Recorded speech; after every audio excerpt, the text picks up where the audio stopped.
qu'il a donné son Fils unique, afin que quiconque croit en lui ne périsse point, mais qu'il ait la vie éternelle. Éternel, mais qu'il est là, éternel, mais qu'il est là, éternel, mais qu'il est... Encore car Dieu qui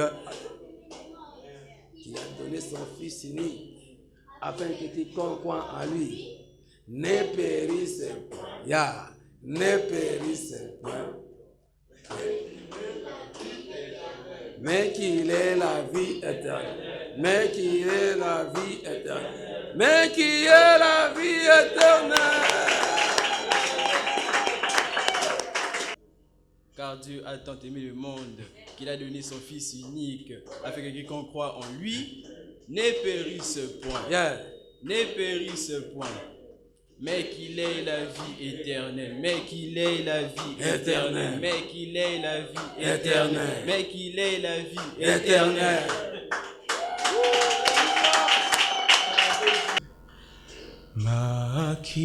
Makilana kolo Yesu oyo asopaki eko kina kosukola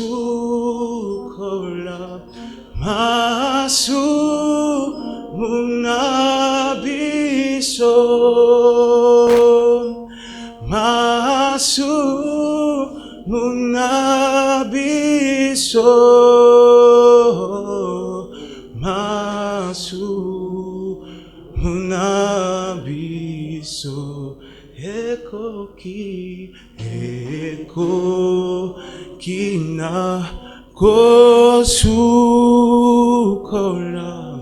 masu munabiso.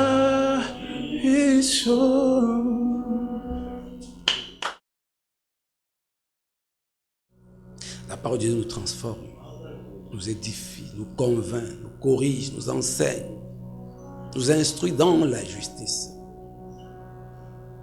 La parole de Dieu nous élève, nous purifie, nous sanctifie, nous fortifie. La parole de Dieu augmente notre foi. La parole de Dieu nous ouvre les yeux. La parole est une lampe à mes pieds, une lumière sur mon sentier. Par la parole de Dieu, nous sommes forts et nous sommes plus que vainqueurs. Quelles que soient les épreuves, les circonstances, mais avec la parole de Dieu, nous sommes plus que vainqueurs. Demandons à Dieu de nous guérir, de nous éclairer. Celui qui vient, celui qui me suit ne marchera point dans les ténèbres. Que Dieu t'accorde la lumière de vie. Prions, mon Dieu Jésus-Christ. Rends puissante ta parole. Par ta bouche, tu as dit ouvrir la bouche, je te remplirai. À la loi et au témoignage. Si l'on ne parlait pas ainsi, il n'y aura point d'aurore parmi le peuple.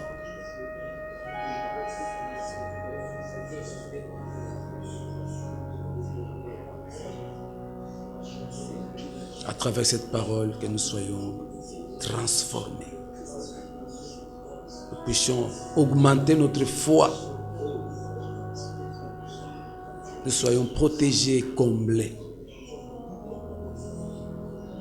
Au nom de Jésus-Christ.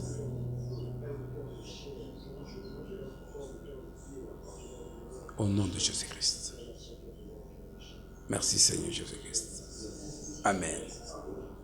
Tofandi. Oui, Tofandi. Tout cause témoignage après témoignage. Nous allons continuer notre enseignement sur la nourriture. Je commence avec un verset biblique. 1 Corinthiens chapitre 5, verset 11. Pour ce qui est donc de manger, 1 Corinthiens 5, 11. Maintenant, c'est que je vous ai écrit, c'est de ne pas avoir des relations avec quelqu'un qui se nomme frère et impudique, ou cupide, ou idolâtre, ou outragé, ou ivrogne, ou ravisseur, de ne pas même manger avec un tel homme. Nous parlons de la nourriture, de manger. Maintenant, ce que je vous ai écrit, c'est de ne pas avoir des relations avec quelqu'un qui se nomme frère, je souligne qui se nomme frère, est impudique. La relation, nous avons dans la relation, na bilenge oyo babala te kasi batambolaka na bondumba.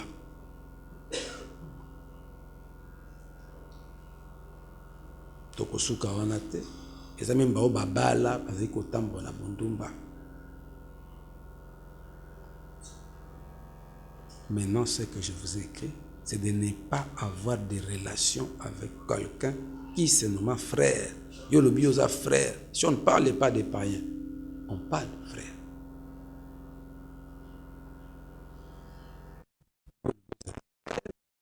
Sambelaka, mais aux autres tambola kindumba. Les jeunes garçons, les jeunes filles qui ne sont pas mariés, mais qui mis pessi dans l'impudicité. Bible dit que as frère na ote, cause na relation na ete. So yo za na relation, c'est que yé pas na relation na Nzambe te. Eza bato mususu yo za femme mariée ou bien za célibataire, ou dans la relation na ba femme mariée ou bien za femme mariée, dans la relation na ba célibataire ou ba na vie ya bondumba. Non, c'est pas bien. Il faut te séparer na ba ninga, eza na école, dans la compagnie, l'église, partout. On va vivre l'impudicité. On va vivre dans l'adultère. Ou Cupide, le koso yambo. Soko moni moninga, na yo azalo, masolo kaka yambongo, mbongo. Kabwana nae. Bible biango, 1 Corinthiens 5:11. Au même na nzela mabe. La cupidité. Oso ya mbongo, bolingo ya mbongo. Bazui ba porte-monnaie magique, ba garçon. Le koso mbongo, mais mona makambo ebele. Kota na magie rouge. Nake yolinga mwasi wana, to mwana na famille ya mbongo, pona bandozo mbongo. Bible, maintenant, ce que je vous écris, c'est de ne pas avoir de relations. Ou outrager. Les autres, tout le monde a des réseaux sociaux. Bazo finga ba télévision kabwana mutwa loba droit na ome ko finga mutote revendiquer droit na ome ko finga mutote si tu na mboka na biso po mutu ayebana il faut finga ba faut finga mutu moko yaza peut-être na li kombo ezali likolo na Quand on a fingi, on a critiqué, on a finga yo, on a été. On l'a qui a simbi, a zwiki, si baby, si so on y mata, qui est attaqué mutua. Mutua zo luko na ba problème.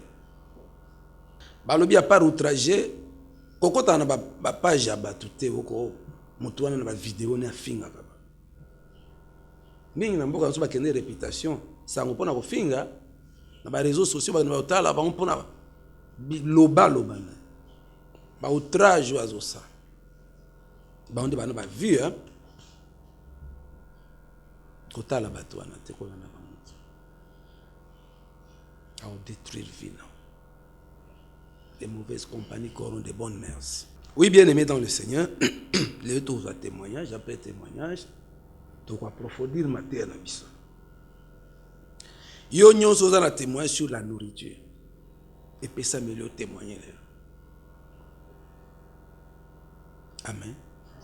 Quoi za na témoin j'attends. Micro yango. Ba idolâtre, ba outragé, ba ivrogne. Ba terrasse comme na mboka na biso partout na ba balaba.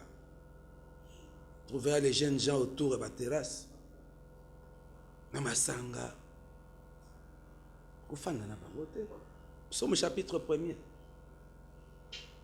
Heureux celui qui ne marche pas selon les conseils des méchants, qui ne s'arrête pas sur la voie de pécheur, qui ne s'assit pas en compagnie des moqueurs, mais qui trouve son plaisir dans la loi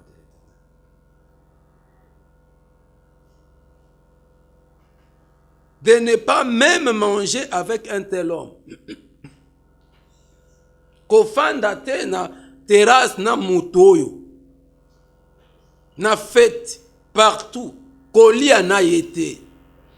Même na ndako na bino. Pourquoi? Parce que communiquer au molimo. Parce que na mesa de communion. Yesu azwa lipa azwa vinyo akabola na bato baye na mesa na ye. Abenyan to benyan communion sainte.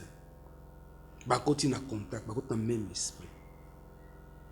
Tant to lia que sika moko to partage ka le même esprit. Tant on fait na mesa moko na bato ya ndenge wana na terrasse, na bar, na boîte de nuit, vous avez le même esprit. Ba démon na ye ba ko ye pa ina. Malédiction ne ko ye pa ina, ya yo ko kende pa na. Maman mwana on a la vie à ma bé, atambola ma bé ko sangisa etali ya na bani. Oui, to kola to lia ka biso nzo mo sani moko, ils appellent na avantage pe inconvénient. Avantage c'est que nous partageons le même esprit. C'est quoi esprit en esprit ni? Inconvénient c'est que nous partageons sur le même esprit. Esprit à ma bé. Ya mona famille sous mutu na mutu azu mama lambi abondeli mutu na mutu azu parne. Te folia sika moko po bo mesa na po bo kabaka luvunu. Ta ko sote so bat bolia mesa moko sani moko place moko nde ba opesa esprit partage te. Oya za mabe akobebisa baninga. Nzungu eza moko mama lambi apamboli. Ya mama bandaka ko pambola biloko tango lambi. Po batu musu basambela lo mpona biloko te. Ayeka. Sambela beta prière. Loba pambola bilei. Bato bakolia yango na ndako no bazabeni. Même ata mutu asambela kita ozabeni po yo sambela. Osangisaka bana bali esika moko bazo partager pe milimo. Kolia ensemble ezo komisa biso na même esprit. Tous en un esprit amalamu siko. Pembe na mwindu abebisa aka pembe. Pembe abebisa mwindu te. Mwindu nda abebisa pembe.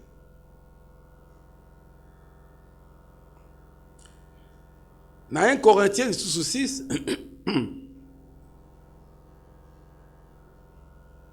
Baota isabiso tokoki nzambe na Belial. Nzambe na esprit méchant bakoli a mesa mon côté.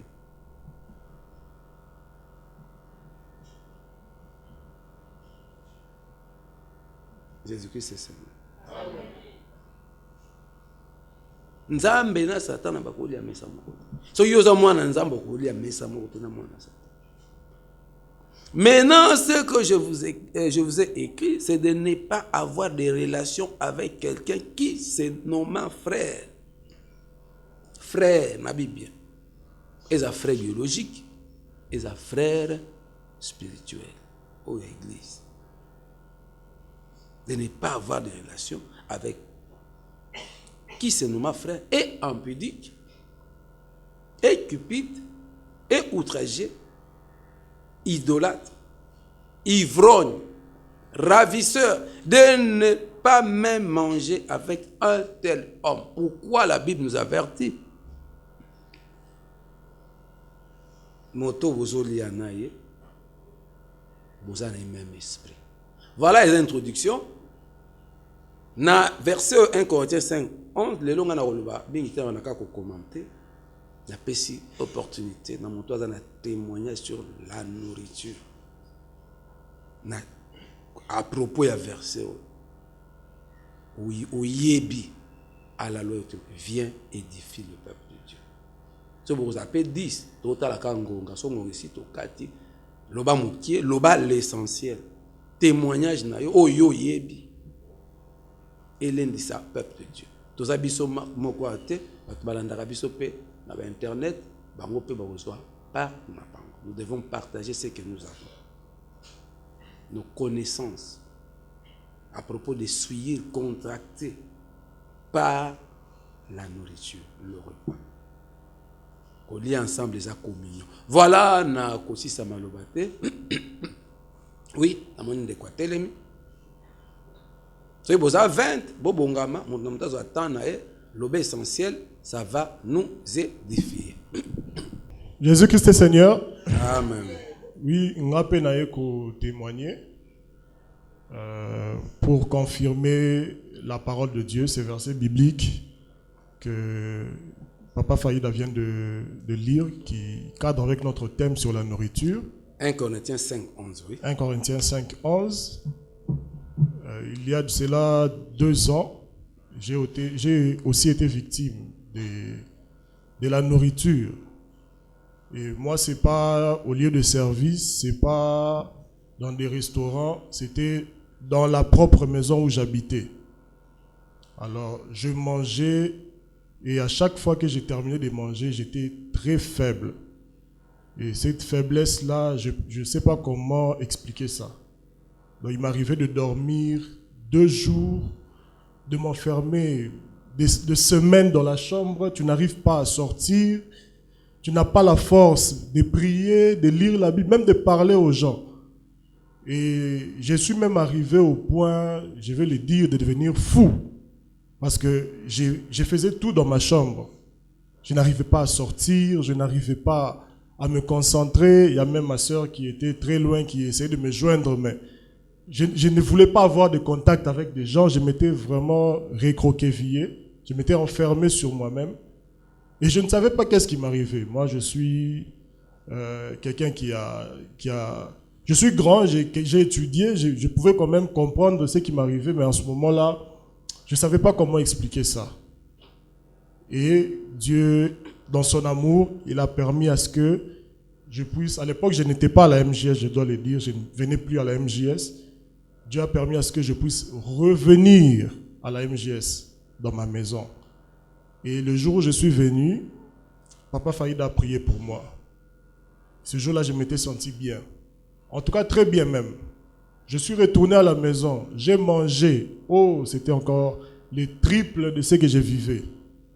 Le lendemain, je me suis efforcé de venir à l'église et j'ai dit à Papa Faïda, en tout cas, quand je mange à la maison, je me sens épuisé, je perds la force, je ne sais plus, même à terre, je ne sais plus me souvenir de ça, je ne sais pas lire la Bible.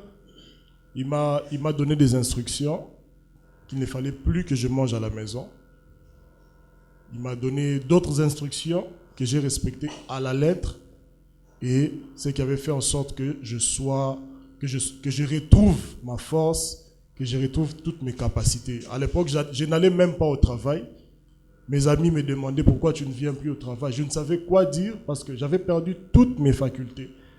Mes facultés intellectuelles, même les grâces que Dieu a mis en moi. Je suis quelqu'un qui est habitué à faire beaucoup de choses à la fois. Mais je n'arrivais plus à faire ce que j'ai l'habitude de faire. J'étais devenu vraiment très mou. Et grâce à Dieu et avec ces enseignements que Papa Faïda m'avait déjà donnés le jour où je me suis confié à lui, j'ai retrouvé toutes mes facultés. Dieu m'a restauré complètement. Et voilà pourquoi je viens témoigner pour dire que ces enseignements sont vrais.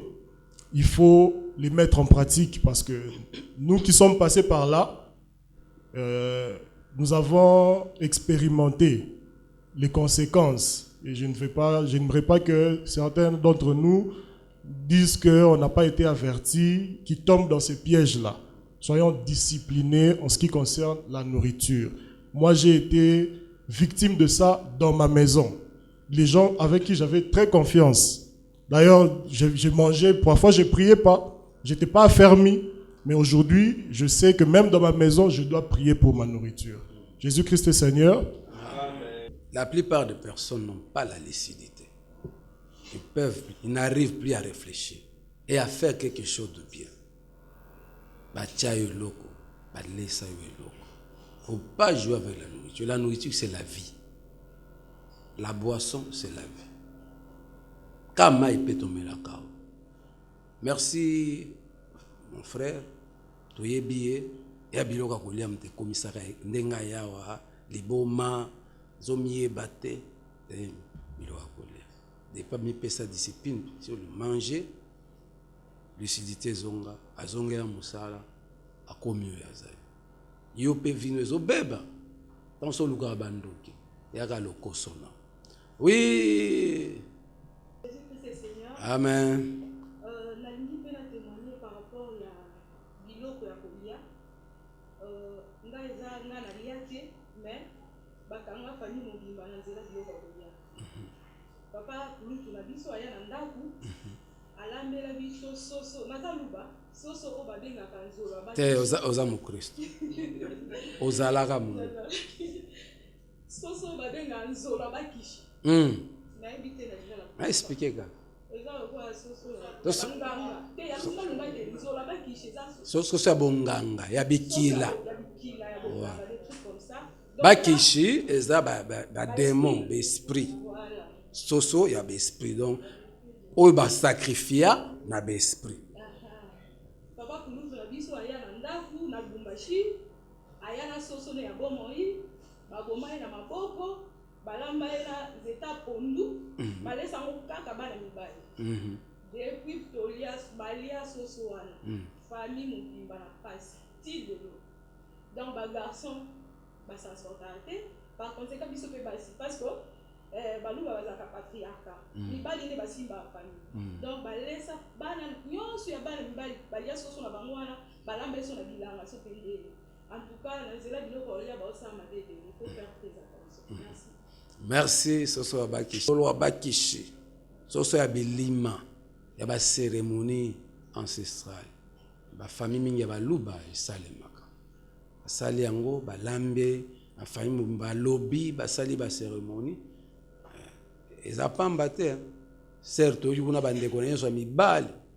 Bato batanga bato bome eloko ezate. Moso bakangama. On ba kutimi susu.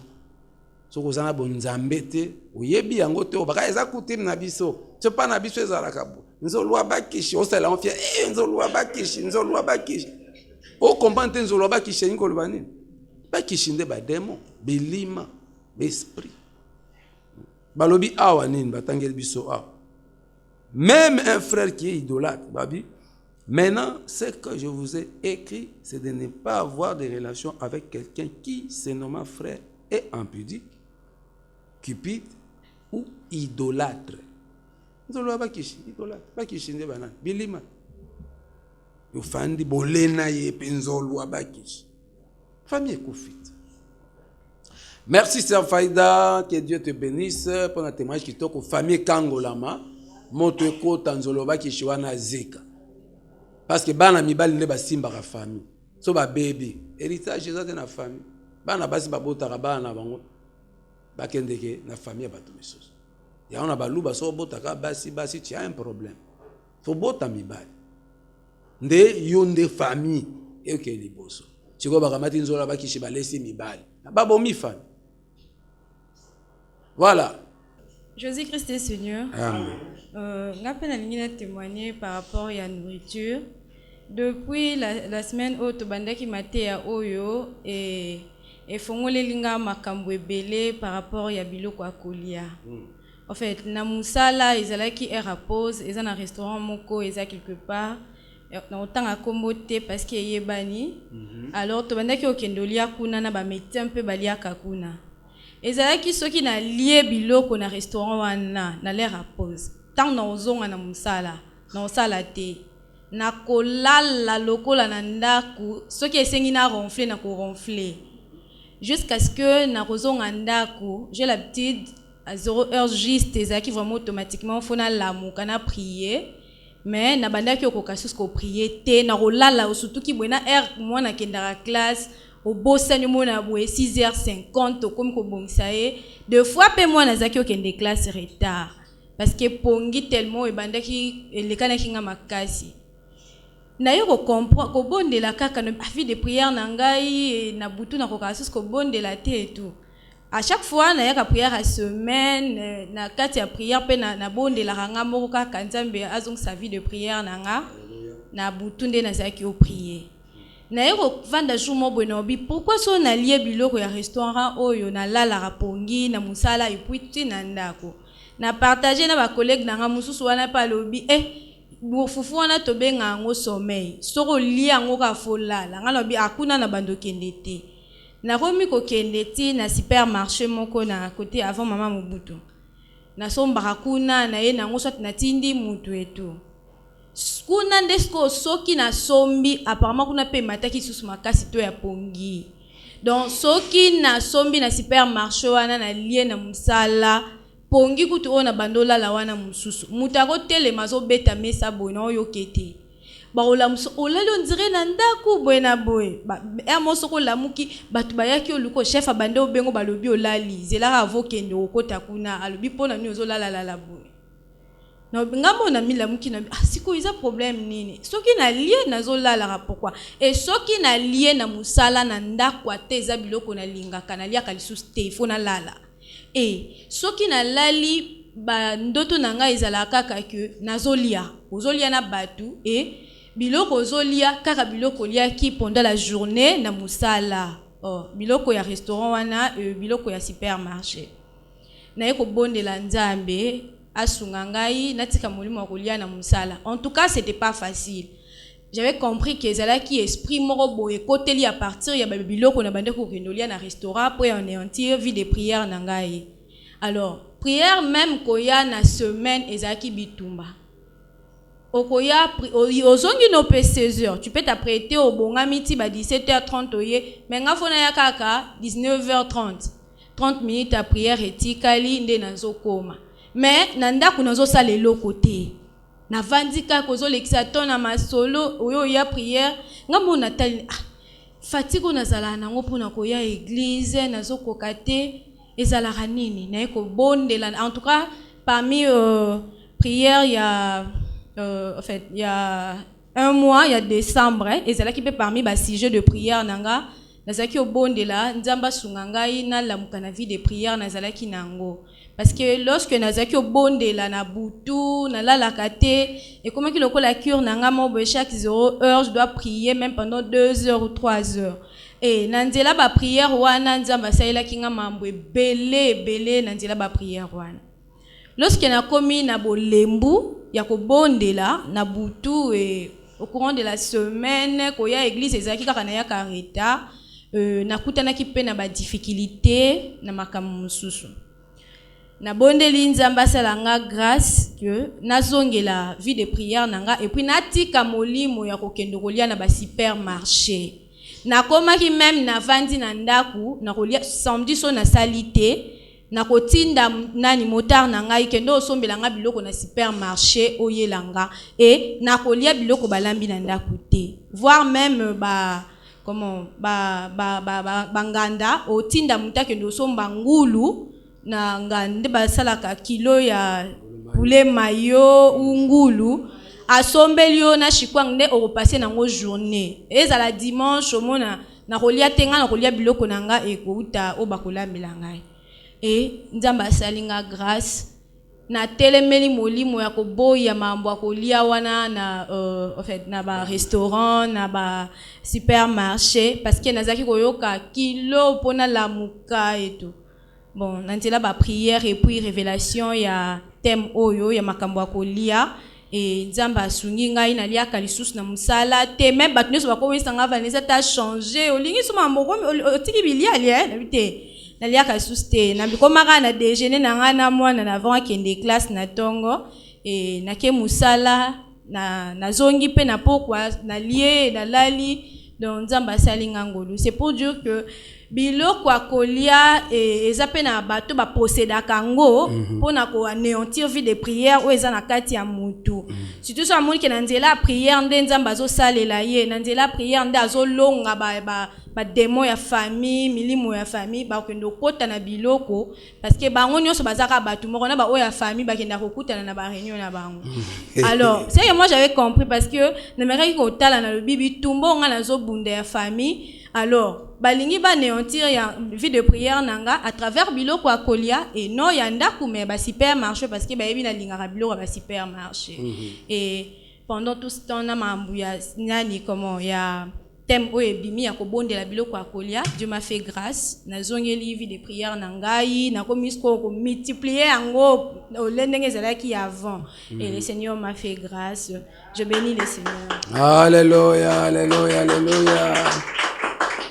Yo mona akota suba clip, ye clip na efo akota il faut se soit mobimba, il faut kolia.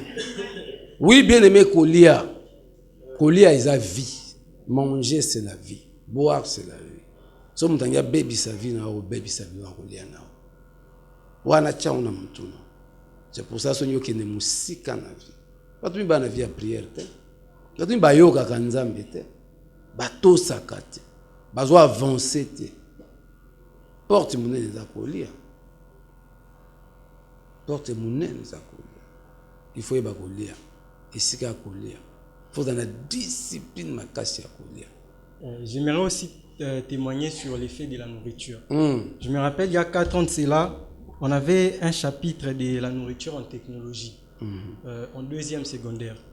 On avait préparé, on avait amené à manger, on a préparé à l'école. Et aussi, après avoir mangé, il y avait, vu que l'école était chrétienne, chaque samedi, on avait prière. Et à la prière, là, il y a des témoignages, il y a aussi des révélations qui étaient sorties, genre, on avait ensorcelé la nourriture. Et en priant, il y a aussi des gens, comment dire, qui ont manifesté ces démons. Du genre, oh, c'est moi qui avais ensorcelé la nourriture, ceci, cela. Et je crois que j'en avais parlé à Papa Faïda et on avait aussi parlé et prié. C'est ce que j'allais partager avec la MJS. Jésus-Christ est Seigneur. Amen, amen. Merci, merci. Oui, la bonne de la rapport na ye. Babilo ko mingi bana ko kene ko lia kana école tout ça. Ba malin baza, y a de malin à l'école. Tata na ya tindi to maman na ekende ko bebisa bana bato. Ba fête, ba manifestation école, nous devons encadrer nos enfants. Nous sommes de chrétiens. Satan veut anéantir la spiritualité. Satan veut anéantir la vie de prière. Et il le sait bien. Façon où il peut échapper, c'est à travers la nourriture. Même l'autorité à Bamboka, comment en otage la compagnie où il est sakaba. Il y a un pied diwana, il y a l'os, il y a tout ça. Tu ne te rends pas compte un peuple comme Oyabiso. Azaka. Mais c'est pas normal. C'est pas normal. Même à Maya régi de parfois Dieu aussi a intervenir pour nous protéger. Babé ça mai. Na yebi na deuxième république ba kangaka tata mo ba kende ko boka kiss na centrale ya régi des autres. Toza mwana mboko ebeli solo. Na boka kiss na centrale régi ba kangaye. Il est quand même dans la télévision. A témoigner qui va consommer batinga. Ba sala ka yango. Donc dans la magie noire, je détruis les vies des autres. Bato ebele, vie na bango ebeba, ba vie ebeba. Kolia ko satana kolia. Ba témoin ebele, na tiki bino boloba, maman, papa eriki ozanokal. Ole, takal. Jésus-Christ est Seigneur. Amen. Nga na témoigner pour na accuser te mais pour na koloba ndenge papa a témoigner alobi. Ngai na kenda ota ndiko na mwasi grand sœur na nga ene na biso abina nga Blanche o Mélanie nga na ebisi na bité na o Mélanie habité yo ngaka matina mingi na shali na matina na osombelo matina era keso mbela ngaka matina na yoki kati na ngai esprit ebisi nga komela matina wana nga na bité so ina melite ya komona mabe.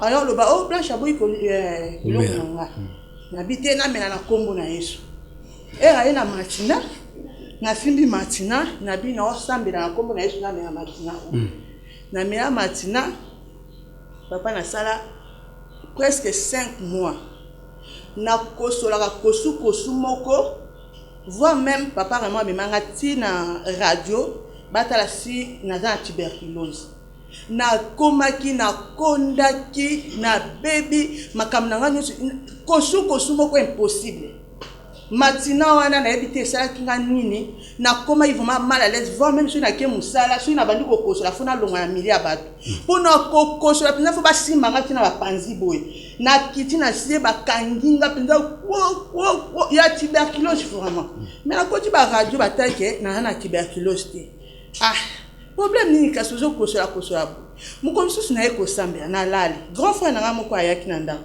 abisinga blanche na loti o bien te na loti o meri biloko moko boye esali o bien te na bi ya lokuta mabe ngapende na zabo na kosu moko na comprendre te to sambe na grand frère akei etika sujet na nga de prière na bandika ko sambe apona na lai na butu na zolota bazo sanga obi matina wana omeraka ezia ngonde zo détruire yo ya ngonde zo salo boye na la muki na butu na epsi para mona bi papa remola mukana na loti mabe ba ebisinga matina ona melaki ezo nuit ngai yango ndezo sanga boye to bandi ko samba na para to bandi ko samba depuis ka to kota vie de prière à makasi tozo neutraliser santé et comme ko zonga na comme ko yoka siko moi bien même ba kisio ba comme même docteur azo comprendre tabi niveau ya kosu oyo na mona te papa.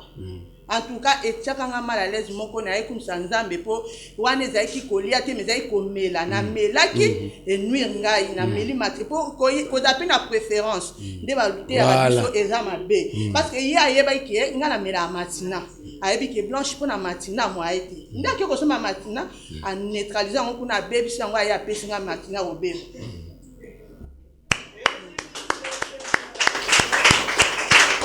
Manger. Le royaume de Dieu, ce n'est ni le manger, ni le boire. La justice, la joie dans le Saint-Esprit. Papa de Yoloba. On a bombé la bombe. Quoi ça va quoi? Keba na kolia, keba na kolia. Mon frère, ayoki kati moli moze c'est comme elate. Mais à respecter mutu, aboy koto sanzam. Pierre lobaki, jugez-vous. Soyez utile. Toto sabino, toto sanzam. C'est vrai, mutumza ko peso bilo bi son alete a roloba. Okufipe, bat ba kufa bon. So yinzambe te, de ser azate. Kosukosu andengwa, kosukosu, peut-être obela na kosukosu te. Kosukosu ezaliwa. Zaliwa. Heureusement, Dieu est merveilleux. Voilà maman Mariam. Ya liboso eza na roloba kozanga oyoka na biso moko. Parce que to bandaki situation nge bandaka neti jeu to bika randenge maman Blanche alobi toto sabato grand frère à famille a beli biso to lobi asoki to kete bato bakoloba tout ça to ke na grande sœur to komi to kuti to komi bazuka mwa kaka yo santé bien ngate ba oka mwa grande sœur santé na yo kitoko tout ba répéter en tout cas plus d'une fois. Ba ebisi biso biloko eza na mesa biso to utai kolia bino bolia totalani to soki to lete ba mona biso ka mabe donc to mona na kala to lia kaka to bondeli to li to sisi kolia atikeli bango enveloppe to zongi na pokwa nango to bengani grande sœur azebisanga nazo comprendre te nazo ka monoko nanga on dirait na ziki ozika ndingini abina zo comprendre te na ebite peut-être écolé ngana yebisi biloko ngo to liaki pe biso mi balinga na yoki eloko te to vandi or c'était vrai et kanaki ndeye et bandika kozika wana azongi na matadi de place asalaka et continuer komi marambo ebele oyebima mutu azokonda kaka. Finalement, azongi ki otali mutu penza okoyeba te mutu azolata 48 akomi olata soki 34 donc tozo comprendre tes années azo mela bakisi mais santé azo récupérer te toye osai ces examen poison non aux empoisonnés ba pesi bakisi donc situation ezoko bakaka oyebima ayeko piquer crise akomi na ba problème ya pema. Fallait bâtir sous oxygène parce que alors qu'on respirer et mon côté il fallait qu'on renforcer l'oxygène to côté hôpital.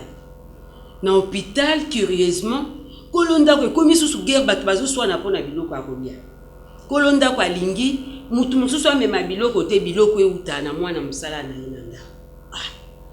tolobi mpona koevite kaka baproblème aya nango kaka tobandolia kaka tobandobonde esili wana te camarade na ya mosala. Donc parmi alliance o bato baobundisi camarade na ya mosala bazaka vraiment ensemble makambo nyonso ye pa alobi nazoyelo biloko akolia aye 12 heures juste 12 heures wana aye na kokoma tozaki na biloko mosusu ifale na tiela ye ote akolia biloko wana te lokola nga na ye azolia na nga tondimi mpe batie biloko bale bango mibale moi mikolo eleki polémique ekomi kobima na famille donc bato bakomoswana mpona biloko akolia ngamu na komi mais finalement eza nini mpona nini makambo bakolia ekobenda baproblème mpo jour mosusu ye camarade na ye wana alobi susu akoya biloko na 12 heures zelanga akolia eloko te 12 heures biso tolobi te oyo ekomi likambo mosusu mpona nini na biloko akolia bato bazoswana mpona omemela biso biloko ye mpe akangamaka ka 12 heures lelo tozobonde nzambe soki ezaki atiaka biloko na nzela biloko na ye ayaka nango kanga ye na nzela akoma 12 heures te epuis biloko na ye ya lelo tokolia te nzambe mpe asungi na bolingo na ye totala kaka ba 12 heures boye mama afi aye kobima na biloko biso mo tolobi o nzambe arépondre biso na prière tolie biloko mama afi ayaki ye era ye aye kokuta mama afi curieusement bacourage banzunzu azaka nango wana eza te donc on dirait mutu moko découragé neutralisé abimisi biloko ne atie wana awumelaki pete asimbi nzelaki biso totikali tobi te biloko tolia te donc comme par hasard tozwi tolongoli basani ye azongi na basani toti na basani ya mutu mosusu mutu wana mpe yera ye kozwa basani tobosani ke totiaki biloko ake nango na ndako tokipe te tobimi banda jour wana tolobi te tolia su biloko ya mutu mosusu te tolia kaka biloko ya mama afia effectivement nde mama blanche azodo ezala na moi boye boza bien soki ekomi butu position olala eza te akokosola tobi te tolia su biloko mosusu te ka ya mama afia nde ezakosala biloko ekoya tolia ainsi de suite tobimi hôpital tobimi hôpital na ndako choix eza te de temps en temps na matine alambeli ya des fois biloko ya mama wana mosala ngai nayebisaka ye kaka bato ya misala oyo nazala na confiance na bango te namonaka bango ndire baza basoda ya kolo ndako omonaka tozoseka awa thème ebimi thème sur biloko ya kolia jour yango ye azalaki connecté te alandaki te ngai le jour suivant na mati ngabi te nake koyebise temo oyo en tout cas makambo tovivaki na hôpital ya biloko ya kolia eza na makambo ya temo topartage na mati nakomi na porte mama mosala azobima amoni nga kaka ono yaya na yo alali alobi moto adérange ete apesi nga na mbote mabe na kipe ete na koti na koti nga bitaye natala nga mo na chambre soki alali na koti na chambre na kuti alali te aza na ye na telefone tout sanga lelo namoni makambo eza mpona nini mama asalaka wakangeli nganzi alingaki te na kota kokutana nayo toseki natali 13h30 est-ce que melikisi ote na melikisi te effectivement na yebisaki eso tokomi 12h ayebisanga na melakisi toyo obima na salon bino pesa biloko kasi na lia na melakisi na koti na cuisine mpona azwa biloko mama na yo ote kozwa na biloko te ezela na longoela kolo ndako ngabi ok pas de problème nazongi na salon ya tikali kuna awumeli penza nazongi so biloko ngo longoli kate ote na sina longolaki nazwi suko nzungu ya biloko esprit moko yebisinga na bondela nazotiele biloko ya kolia nazobondela mama wana ye atelemeli nga boye pembeni ngabe nazokipe ete nazobondela au fond de moi nazotia biloko ayebisinga bakisa biloko ngabi te ngai nayebi modele alela oyo natie esi ekoki nazongi na ye na salon nayebisi mpe grande sœur te nabondeli mpona biloko ya kolia yekuta ezotuna nga prière na yo ya lelo osali ndenge osali ngabi par rapport à mateya toyokaki nga nalobaki bon peut-être Saint-Esprit nda conduire nga na bondela toseki quelques minutes après déjà kolia esi bandaki mama wana ye na biloko lisusu na sani ote namoni biloko Marianne atiaki ezaki moke na ye kobakisa biloko grande sœur alinga réagir ngabi te kono biloko te nazwi biloko wana nakitisi na mesa ye azongi na cuisine nzoka azongi na cuisine te atelemaki wana apo kuna salon cuisine porte eza un peu ya obata azongaki wana azota nazwi biloko ayaki nango ya mibale nalingi nabanda obondela mpo nango aye kozonga ote namoni asalaki calcul mabe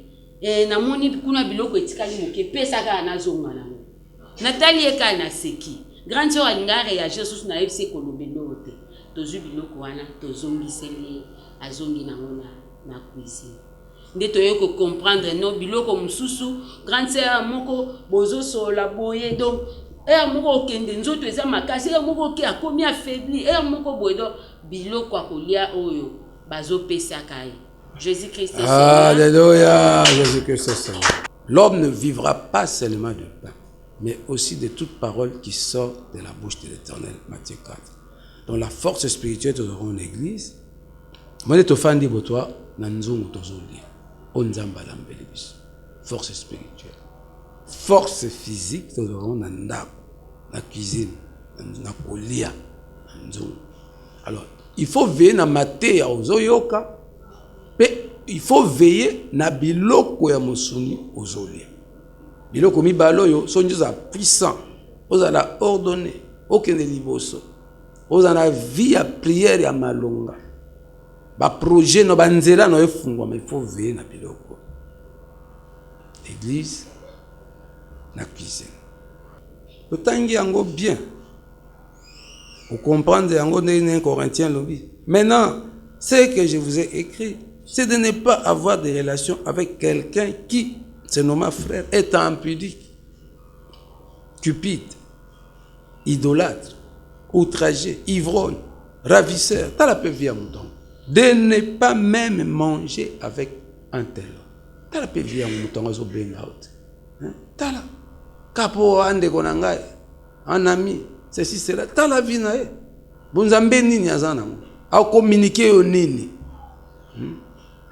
L'homme ne peut donner que l'homme ne peut partager que ce qu'il a reçu. Oh, il y a ça. Oui, oui, papa, non? Il y a quelques années passées, bon, Nakendaki et pas il y a grande sœur, l'un des parents Péayaki, Azalaki Wana, si quoi il l'air grande sœur à Lambi. A posé la question de savoir si je suis convaincu qu'il y a l'un des parents. Bon, comme na s'en foutaki, na baki non, et aussi nango et loko mon côté.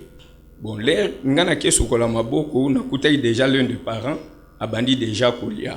Il y avait pas moyen que na prié les sous.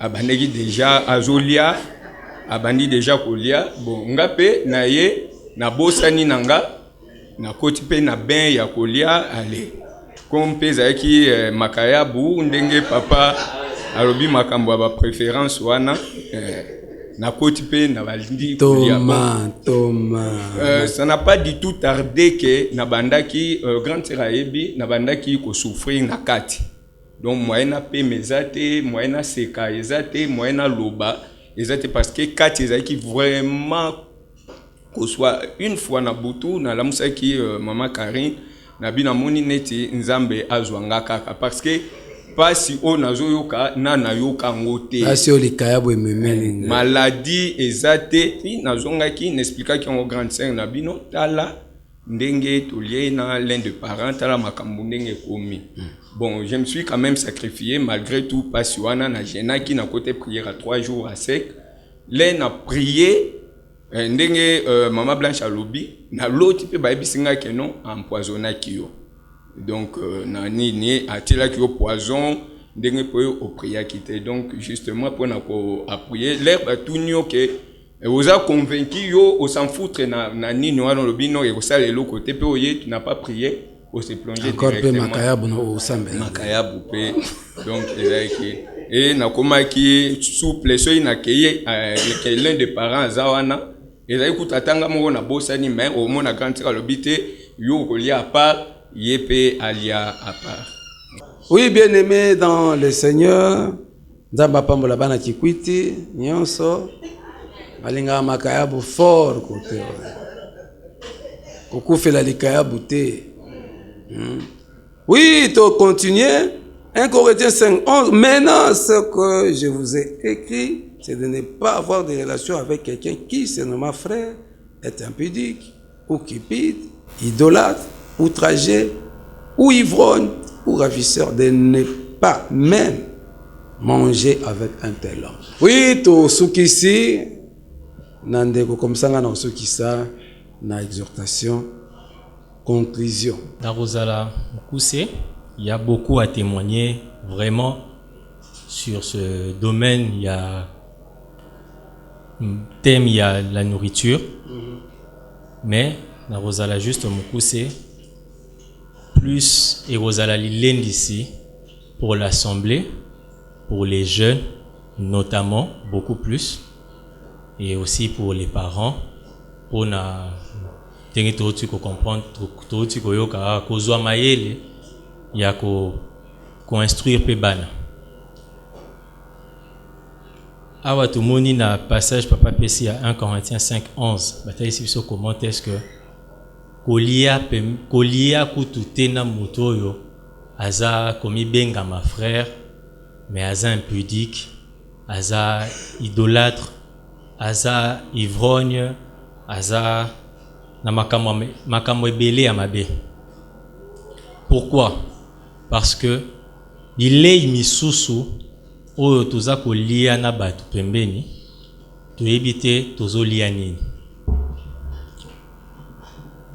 Makambo etali la nourriture eza vraiment très important et à ne pas le prendre à la légère. Aujourd'hui, nous avons plus de facilité et de légèreté, je dirais même plus. Nous avons plus de légèreté. Yako lobakete à sa camarade nanga, à sa collègue à Moussala. C'est juste un ami qui fait une fête. C'est un ami qui m'a invité. Ah, je vais sortir na okende na kutana camarade, tozobima to kende kolia mantaba mangulu, to kende kolia, to kende kovanda, to ke. Oyo eza ko se présenter liboso na yo, misu no ezomona bilei. Mais dans la spiritualité, tu ne vois pas ce que tu es en train de manger. Donc, oyo ezoko takati na yo, eza oyo ezomona na misu te. Ndenge papa uti koloba awa kati na assemblée ya bana na nzambe to awa tozozwa na kati ya nzungu maloba ya nzambe nde bilei o tozozwa awa mais oyo nzungu deuxième nzungu toliela eza nde nzungu ya cuisine ya ndako. Alors ba oyo eza ya libanda ou ailleurs eza lisusu ya ndako te, eza nde ba oyo ememelaka biso malédiction bomaka. Je prendrai la salle moi introduction à Mouké et puis maintenant je donne mon témoignage. Je prendrai mon témoignage par rapport juste pour confirmer seulement ce verset, ce passage. Oyo etangi elobi ce frère, celui qui se nomme frère. Ezala kingai, je pouvais m'appeler, j'étais un frère dans la famille, j'étais un frère dans l'assemblée pour tout le monde. Mais à l'extérieur, auprès des amis, j'étais un frère pour des amis, j'étais un frère pour qui que ce soit. Mais très généralement, bileo na bande koliana batu, ce n'était pas de la nourriture oyo pure boya batu bozomo na la misu bilei normal to musuni te. C'était de la nourriture, des nourritures sacrifiées. C'était de la pourriture, c'était de la saleté. Oyo na bandaki kolia na batu na bandaki kolia sa batu. Donc, pour dire que quand on mange avec les gens, parce que nga les alaki d'habitude, ndenge maté autoté cause de la semaine, mokonzi alia kaye mon côté. Moi, j'étais un chef, j'étais destiné à avoir le pouvoir de famille, ma kamunyon sotuana. J'étais un chef et je n'aimais pas manger seul. J'avais toujours tendance à manger avec des gens. Donc, naza nambong ote, mais j'avais toujours tendance à manger ou à boire avec des gens. Et j'avais comme slogan, je le disais toujours, mon argent ou bien, donc bien nangai, plaisir nangai, c'est d'être avec mes amis.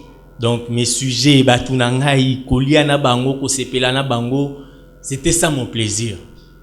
Et très généralement, au moins que au bimana batu, oza peut-être nambongote et même à la maison babanda ko kama parfois mais yo zala nambongote. Mobimara chaque jour, au qui place au kindaka au lié, place au kindaka au meli, au langwe, au zongi, au meli donc aux mbongo wana wapi. Alors, c'était que très généralement quand je devais sortir, ceux ma camarade insistaient Bovandi on peut rester toute une matinée ou bien tout l'après-midi, boza mbongo, tembongo ezomona na te bovanda ba camarade penabwe. Bovandi bobeta kama solo. Apo yoga pose komoko takati na batu monzale ye. Futu kata tolia, to kata to mela mais mbongo ezate bako mosala ko satoko mosala ko sangisa. Bokangisi boy. Bomoni bobimisi ka 5000 francs, 10000 francs. Tali bango boseki. Po esa bango na suka bon. Boluka place ka tokende. Toi na mbongo te tika ba jeune boluka place tokende bobongama. Oma pe babongami. Mwaka oui, c'est que vous avez un bon, c'est que vous avez un bon, bon, mais la biso.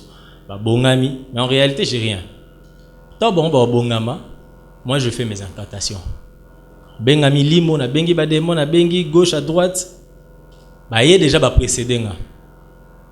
Place to kende, to koma, to ya to kutana na mutu. Mutu peut-être ngana yebi. Oh, bon, bon, quand moi to ye wana bokomi bwe.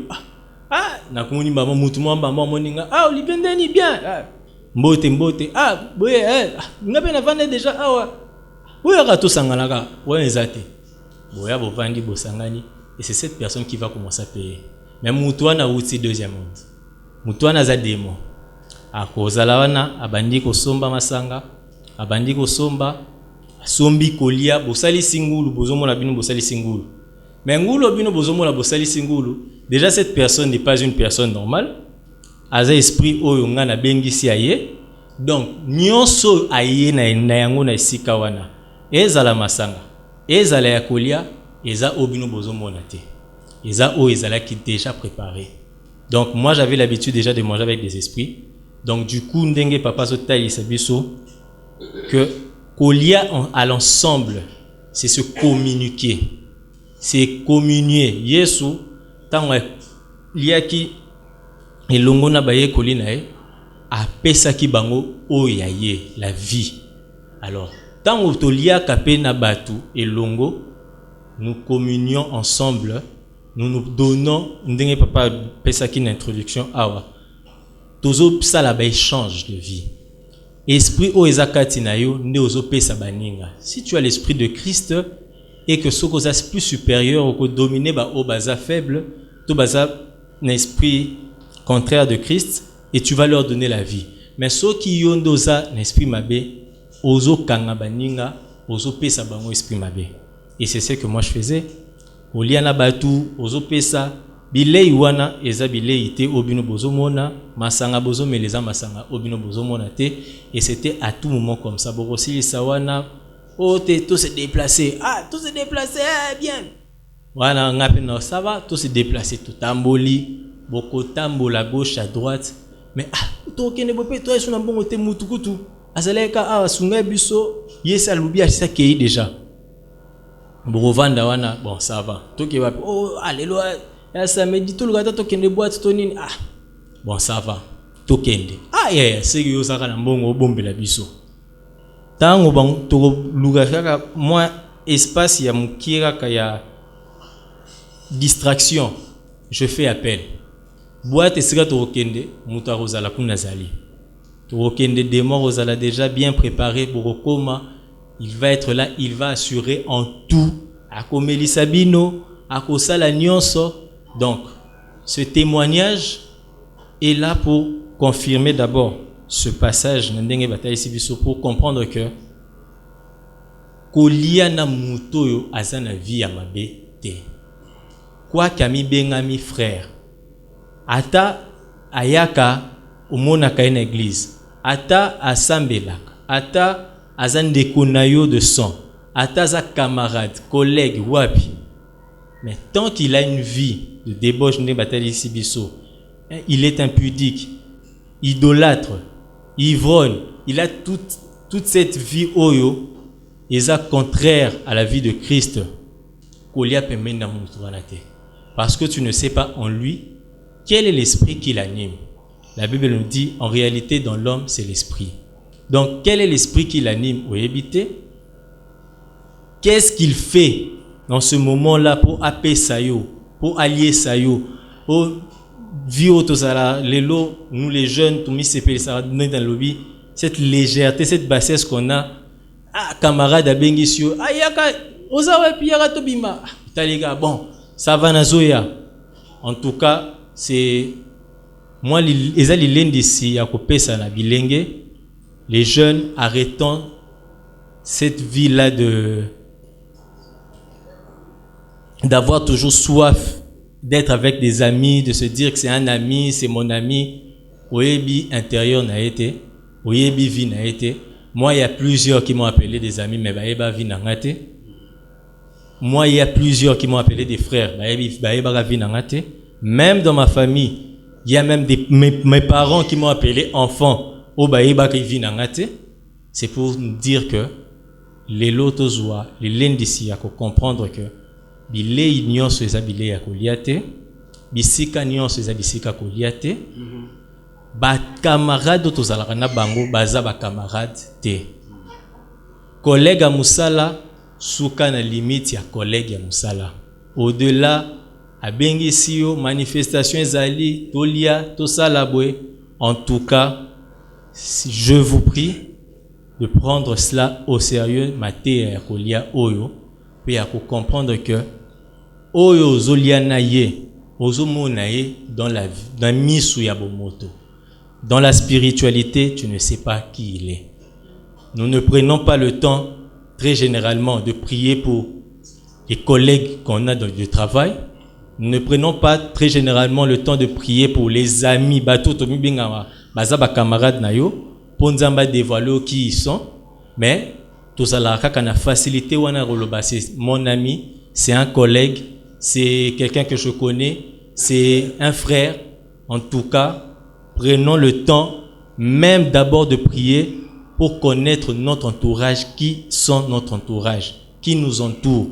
Nanyo abengisaka ngapo na kolia, nanyo akabolaka nanga mai, nanyo akabolaka nanga kolia, bongo tokoyeba et on sera épargné. Parce que si je donne ce témoignage, c'est pour dire que aujourd'hui, tel que nous sommes là, peut-être ebele katina biso, tolia babiloko yo, tomona na misu keza biloko, mais en réalité ça la biloko te. Alors aujourd'hui, to fungola matoi, to fungola misu ya ko comprendre pe ya koyeba qu'est-ce que c'est la nourriture oyo toliaka. Jésus-Christ est Seigneur. Amen, amen. C'est notre bandit, toko pesatan moulaï sur un témoignage. 2 Corinthiens chapitre 6 pour clôturer. 2 Corinthiens chapitre 6 verset 14 à 18. 2 Corinthiens chapitre 6 verset 14 à 18. Ne vous mettez pas avec les infidèles sous un joug étranger. Car quel rapport y a-t-il entre la justice et l'iniquité? Ou qu'y a-t-il de commun entre la lumière et le ténèbre? Le verset 15. Quel accord y a-t-il entre Christ et Bélial? Bélial, c'est le diable, l'esprit méchant. Ou quelle part a les fidèles avec l'infidèle? Quel rapport y a-t-il entre le temple de Dieu et les idoles? Car nous sommes le temple du Dieu vivant. Comme Dieu l'a dit, j'habiterai et je marcherai au milieu d'eux. Je serai leur Dieu et ils seront mon peuple. Verset 17.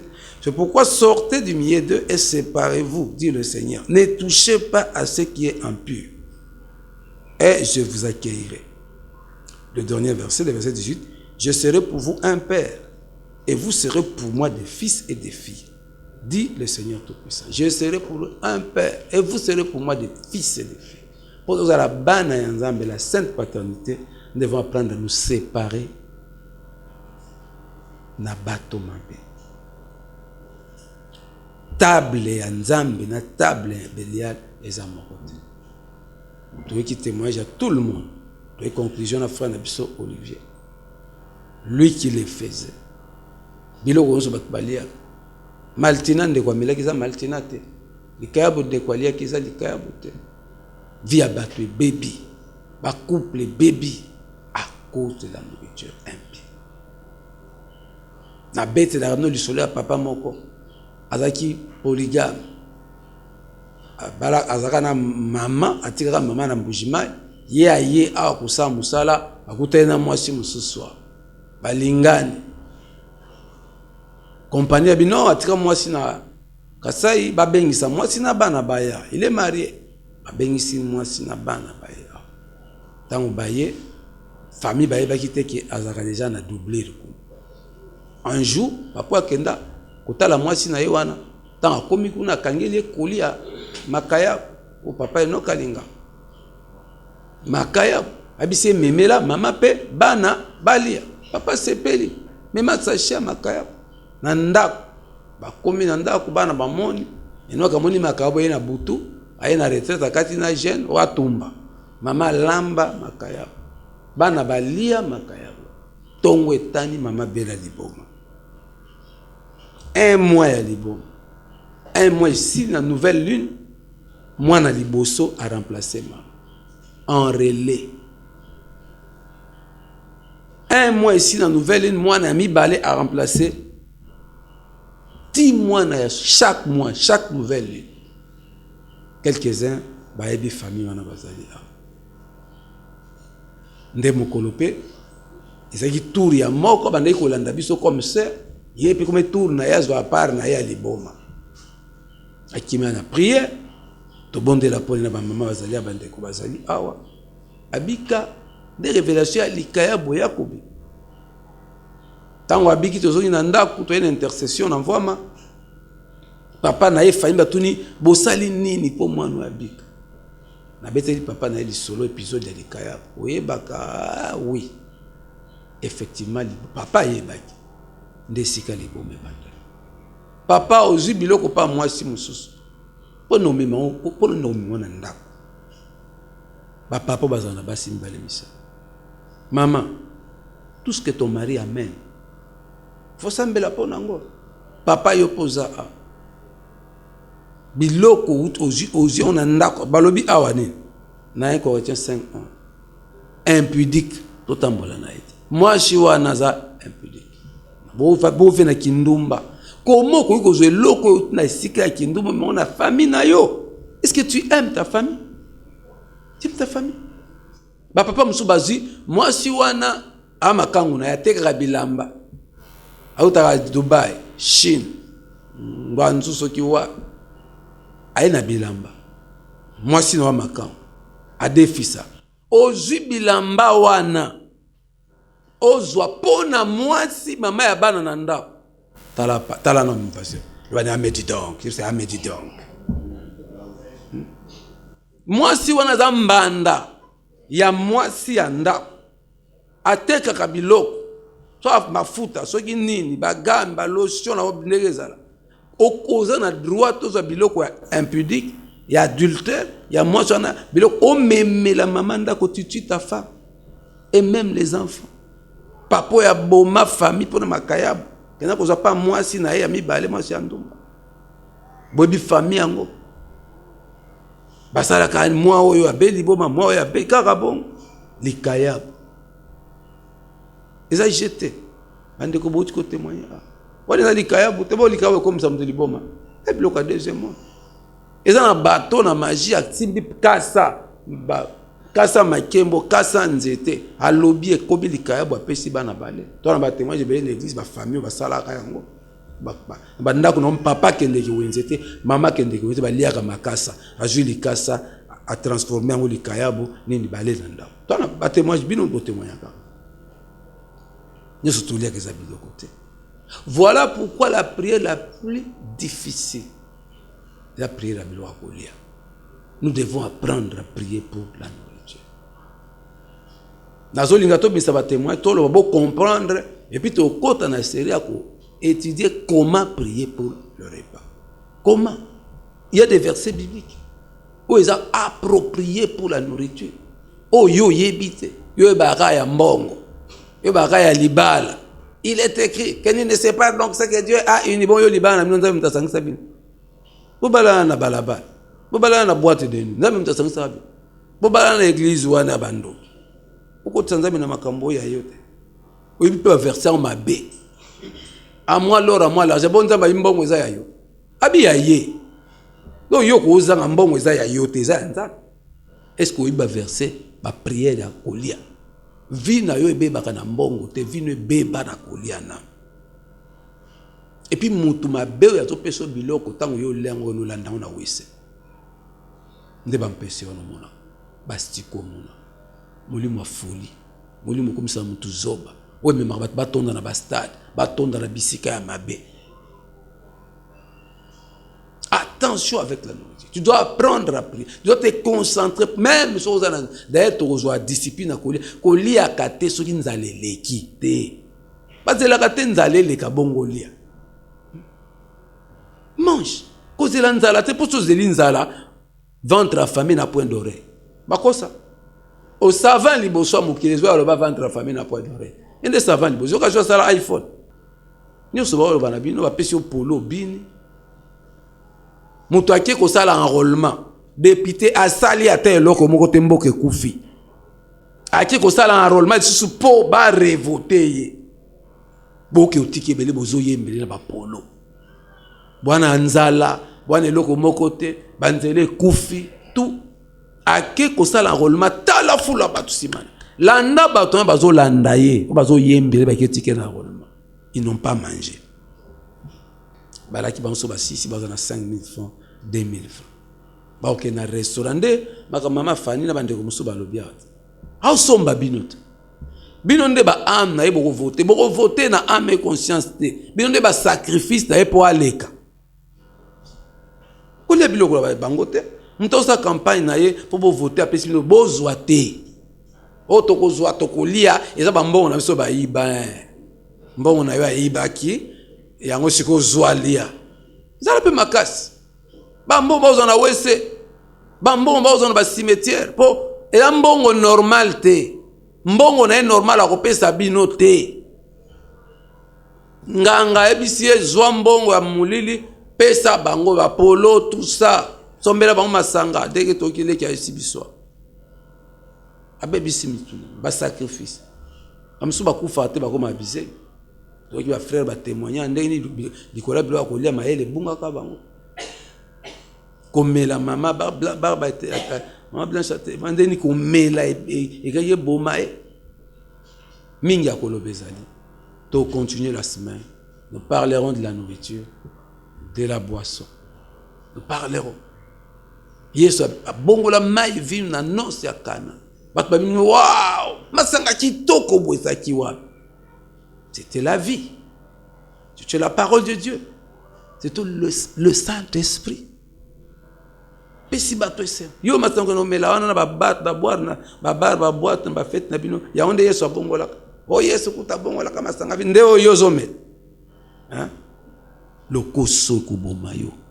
Si mon koma kapsa to sambela to mona clarté, o komona clarté so komi discipliné te.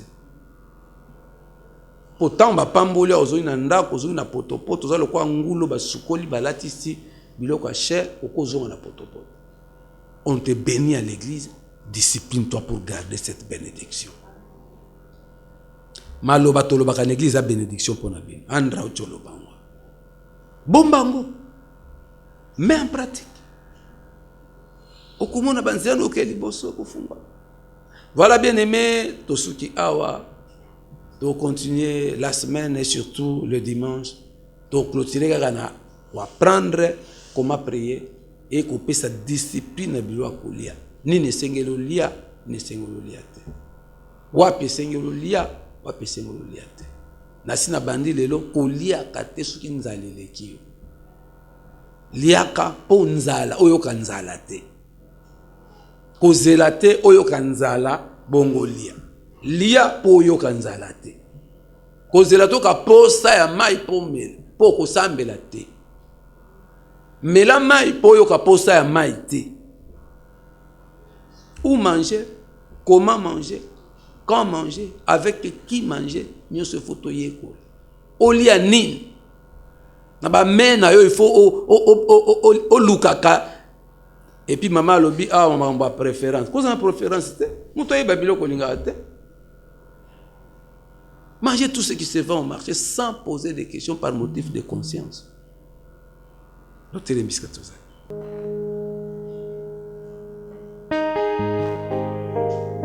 Alléluia. Monisaka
Ne vous mettez pas avec les infidèles sous un joug étranger.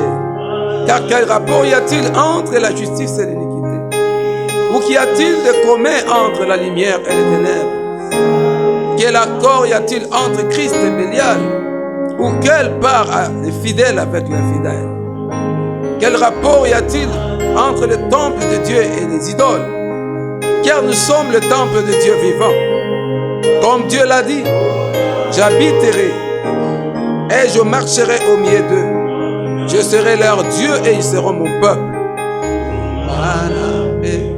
Dieu Tout-Puissant, bénis ton peuple, sanctifie ton peuple, remplis de vie ton peuple, accorde au-delà de ce que nous demandons et pensons.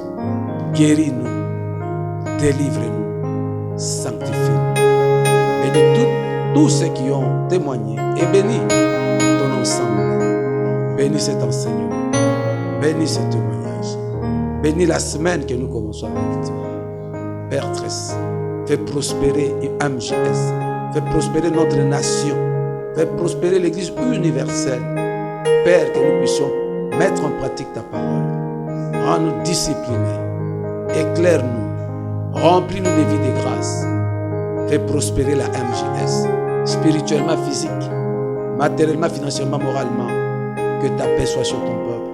Que ta bénédiction soit sur tes enfants. Au nom de Jésus-Christ, nous avons ainsi prié, nous disons merci Seigneur Jésus-Christ. Que Dieu vous bénisse.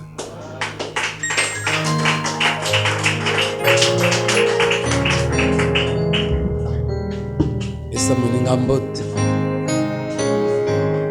Ebisa Elia biloko ya malamu kati na Kristo.